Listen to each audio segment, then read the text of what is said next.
हिरन की कहानी। जंगल का शहजादा। जंगल की हर सुबह एक नई कहानी लेकर आती है। ये कहानी है उस मासूम और खूबसूरत मखलूक की जिसे हम हिरन कहते हैं। ये है चुन्नू, एक नौजवान हिरन जिसकी उम्र अभी सिर्फ 2 साल है। उसकी आंखों में आने वाले कल के ख्वाब और दिल में पूरे जंगल के लिए प्यार बसा है। चुन्नू की खुराक जंगल की सबसे ताज़ा चीज़ों पर, नरम घास के नए कुंपल, दरख्तों के और बहते झरने का साफ और मीठा। वो कभी लालच नहीं करता, बस अपनी ज़रूरत के। यही उसकी सेहत का राज। चुन्नू की आदतें भी उसकी तरह खूब। वक्त की पाबंदी। वो रोज सूरज की पहली किरण के हमेशा चुकाना। अपने तेज कानों और आंखों से वो हर खतरे से आगाह रहता है। ये आदत उसे महफूज रखती है। वर्जिश। रोज सुबह तेजी से दौड़ना और उछलना उसकी आदत है। इससे उसके पथे मजबूत रहते हैं। सफाई।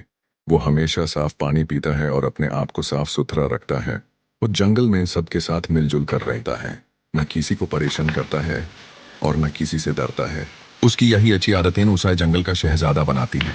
एक दिन एक चालाक लोमड़ी ने उसे पकड़ना चाहा, लेकिन अपनी चौकन्ना रहने की आदत और तेज रफ्तारी की वजह से चुन्नू पलक झपकते ही वहां से निकल गया।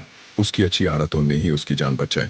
ये कहानी हमें सिखाती है कि अच्छी खुराक, अच्छी आदतें और हमेशा चौकन्ना रहना ही जिंदगी में कामयाबी और हिफाजत की जमानत है।